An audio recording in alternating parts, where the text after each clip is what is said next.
Hey guys, happy Wednesday and welcome to this week's episode of the Wednesday Stretch, where I am encouraging you to stretch yourself professionally. And this week, the question is, do you play to win or do you play not to lose? So this question actually popped up for me on Saturday morning. I was up early and watching a movie. Yes, I'm an early bird even on the weekends. And I was watching the movie Crazy Rich Asians. And the movie starts out where she is playing poker against one of her students in her classroom, and she beats him. And she asks her class, well, why did I win? How did I beat him? And she explains, well, it was actually a really easy thing to quickly be able to do, because she could tell he was playing not to lose versus taking risks and playing to win. And it got me thinking, wait a second, that's probably something that people do even in their career or their business, right? Do you play not to lose or do you play to win? And I kind of started researching about it and ended up coming across the concept of motivation and are you, quite simply, either a person who is motivated by promotion, so a promoter, or are you motivated by prevention or preventer?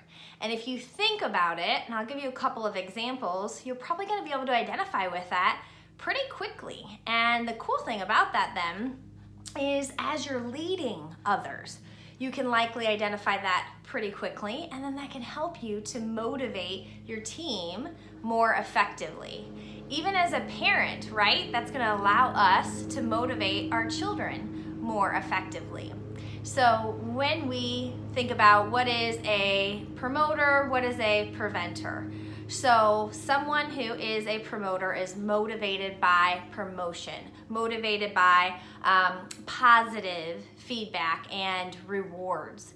Someone who is motivated by prevention is someone who doesn't want to make a mistake for then being criticized, doesn't want to possibly make an error and cause an issue. Thinks of the negative consequences and what their obligation is to then not suffer those consequences.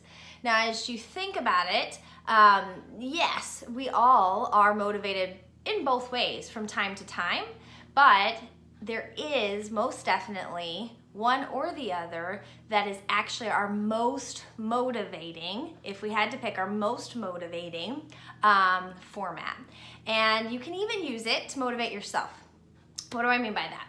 If there's something you know you want to get done, or you know there's a goal that you want to set, well, think about how are you intrinsically motivated, and then what kind of reward or, in a sense, punishment can you put together for yourself in achieving or not achieving that goal. So let's say you have a project, you want to make sure you get it completed by Friday, and if you are a promoter, you may say something like, when I get this project completed by Friday, I'm going to treat myself to a day at the spa when spas are open, or a nice dinner out when restaurants are open. Something that feels like a reward to you, in other words.